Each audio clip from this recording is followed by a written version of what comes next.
ഈ ഒരു ക്ലബില്, അങ്ങനെ ഒരു ക്ലബിലേക്ക് ഇന്നൊരു പുതിയ മെമ്പേഴ്സിനെ ഇൻഡക്റ്റ് ചെയ്യാൻ ഒരു അവസരം കിട്ടിയതിൽ ഞാൻ എൻ്റെ നന്ദിയും കടപ്പാടും ഈ ക്ലബിനോട് അറിയിക്കുന്നു. അടുത്തത് ഞാൻ എൻ്റെ കർത്തവ്യത്തിലേക്ക് കടക്കുകയാണ്. അപ്പോൾ നമ്മുടെ പുതിയ മെമ്പേഴ്സിനെ ഇവിടെ പരിചയപ്പെടുത്തി.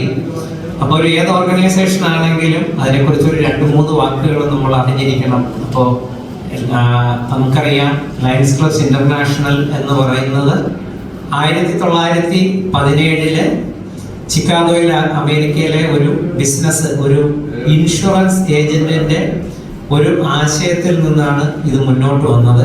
കാരണം അദ്ദേഹം അന്നത് മനസ്സിൽ കൂട്ടിയെന്ന് വെച്ചാൽ, നമ്മൾക്ക് ഉണ്ടാകുന്ന സമ്പത്തിന്റെ ഒരു ഭാഗം ജീവിതത്തിൽ നമ്മളോളം അവസരങ്ങൾ കിട്ടാതെ പോയ ആളുകൾക്ക് എന്തെങ്കിലും സഹായിക്കണം എന്നുള്ള ഒരു കാഴ്ചപ്പാട്. അന്ന് അദ്ദേഹം വിചാരിച്ചത്, you can get very far until you start doing something for someone else. അതായിരുന്നു അന്നത്തെ പുള്ളിയുടെ ആ ഒരു കൺസെപ്റ്റ്. അങ്ങനെ അവിടെയുള്ള സിമിലർ ആയിട്ടുള്ള അദ്ദേഹത്തിന്റെ ഫ്രണ്ട്സുകൾ, അതുപോലെയുള്ള ക്ലബുകളെല്ലാം കൂടി ഏകോപിപ്പിച്ചുകൊണ്ടാണ് അതിലൊരു ക്ലബായ ലയൺസ് ക്ലബ് എന്നുള്ള ഒരു പേര് സ്വീകരിച്ചാണ് നമ്മുടെ ഈ ഒരു ഓർഗനൈസേഷൻ 1917 ഉണ്ടാകുന്നത്. 1920 നമ്മൾ അമേരിക്കയ്ക്ക് പുറത്ത് കാനഡയിൽ ഒരു ക്ലബ്ബ് നമ്മൾ ഫോം ചെയ്യുമ്പോഴാണ് ഈ ഓർഗനൈസേഷൻ ലയൺസ് ക്ലബ്സ് ഇന്റർനാഷണൽ ആകുന്നത്. 1925 നമ്മുടെ അലക്സ് സാർ പറഞ്ഞ പോലെ നമ്മുടെ ഒരു കൺവെൻഷൻ അഡ്രസ് ചെയ്യാൻ വന്നത് ഹെലൻ കെല്ലർ എന്ന് പറയുന്ന ജന്മന സംസാരിക്കാനും കാതു കേൾക്കാത്ത ഒരു വ്യക്തിത്വമായിരുന്നു. ആ മാഡമാണ് ലയൺസിനെ, she challenge lions to become the knights of the blind in the crusade against darkness. അന്ധതയ്ക്കെതിരെ ഉള്ള കുരിശു യുദ്ധം നയിക്കുന്നതിൽ ഈ ലയൺസ് എല്ലാം മുന്നണി പടയാളികളാകണം എന്നുള്ളൊരു അപ്പീൽ. ആ കൺവെൻഷനിലാണ് നമ്മുടെ, കാരണം 17 നമ്മൾ തുടങ്ങിയെങ്കിലും അതുവരെ നമ്മൾ ഒരു ഫോക്കസ് ഏരിയ ഒന്നും സെറ്റ് ചെയ്തില്ല. അന്ന് മുതലാണ് നമ്മുടെ അന്ധത നിവാരണ പ്രവർത്തനങ്ങളായിരിക്കണം ഈ ഒരു ഓർഗനൈസേഷന്റെ മോട്ടോ എന്ന് പറഞ്ഞിട്ടാണ് നമ്മൾ, അത് ബ്രെയിൻ ഫോക്കസ് എന്ന് പറഞ്ഞാണ് നമ്മൾ തുടങ്ങുന്നത്. ഇന്ന് 108 വർഷം കഴിയുമ്പോഴത്തേക്കും നമ്മൾ അതിൽ നിന്ന് മാറി നമ്മൾക്ക് ഇന്ന് നമ്മൾ 8 ഗ്ലോബൽ കോസസിൽ സർവ് ചെയ്യുന്നത്. 8 ഗ്ലോബൽ കോസസ് എന്ന് പറയുമ്പോഴത്തേക്ക് നമുക്കറിയാം, നമ്മുടെ ലോകത്തിന്റെ ആവശ്യകതകൾ UN കണ്ടുപിടിച്ച 17 ഗ്ലോബൽ കോസസ് ആണ്. ഈ 17 ഗ്ലോബൽ കോസസിനെ നമ്മൾ ഈ 8 ഗ്ലോബൽ കോസസുമായിട്ട് കണക്ട് ചെയ്തിട്ടുണ്ട്. എന്ന് പറയുമ്പോൾ when we talk about our eight global causes, we are talking about the UN sustainable development goals എന്നുള്ളതാണ് നമ്മുടെ കൺസെപ്റ്റ്. നമ്മുടെ ഓർഗനൈസേഷനെ സംബന്ധിച്ചിടത്തോളം നമ്മൾ നേരത്തെ 108 വർഷമായി നമ്മുടെ ഓർഗനൈസേഷന് ഒരു മിഷൻ സ്റ്റേറ്റ്മെന്റ് ഉണ്ട്, ഒരു വിഷൻ സ്റ്റേറ്റ്മെന്റ് ഉണ്ട്, വി സർവ് എന്ന് പറയുന്ന ഒരു മോട്ടോയുണ്ട്. നമ്മുടെ സ്ലോഗൻ ലയൺസ് എന്ന് പറഞ്ഞാൽ ലിബർട്ടി, ഇന്റലിജൻസ്, അവർ നേഷൻസ് സേഫ്റ്റി എന്ന് പറയുന്നതാണ് അതിന്റെ പൂർണ്ണ രൂപം. അങ്ങനെ നമ്മൾ ഈ ഒരു 108 വർഷമായി നമ്മുടെ സമൂഹത്തിൽ, അത് നേരത്തെ ഞാൻ പറഞ്ഞ പോലെ തന്നെ നമ്മുടെ ഈ വിഷൻ സ്റ്റേറ്റ്മെന്റുകളോടൊപ്പം തന്നെ നമുക്കൊരു 8 പർപ്പസും 8 കോഡ് ഓഫ് എത്തിക്സ്, പെരുമാറ്റ ചട്ടങ്ങളും എല്ലാം ഉണ്ട്.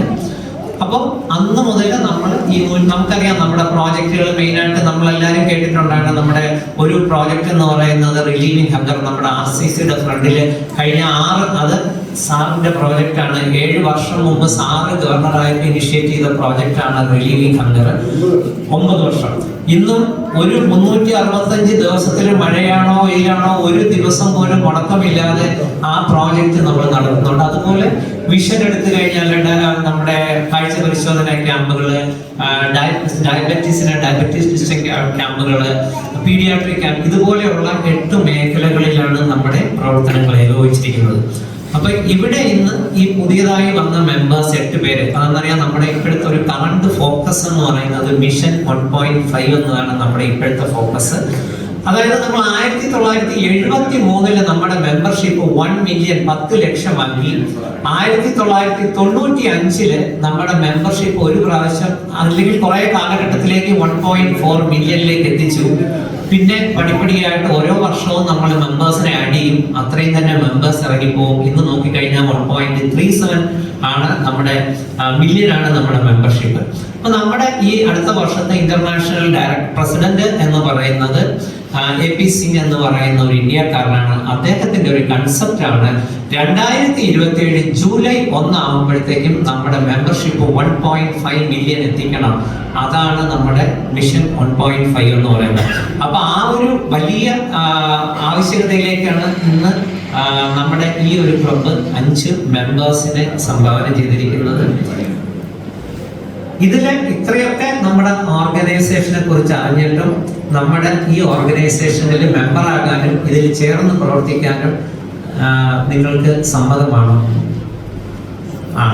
സമ്മതമാണെങ്കിൽ നമുക്കൊരു ചെറിയ ഒരു ഓത്തെടുക്കണം, ഒന്ന് എണീറ്റ് നിൽക്കണം.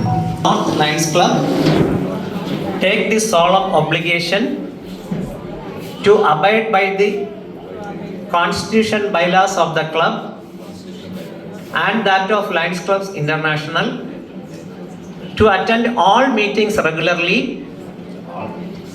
to support and further in the interest of the club in all its undertakings, and contribute my fair share towards the financial support of the club. I further declare that I will assist the club in maintaining, building and strengthening the membership of the club. Furthermore, I will help the club by actively serving on committees and other capacities where my efforts are needed, and that I will practices the principles of Code of Ethics and purposes of Lions Clubs International. Please put your hands down. With the power vested on me by Lions Club International, I announce all these five persons have been installed as Lion in our Lions Clubs International. Congratulations.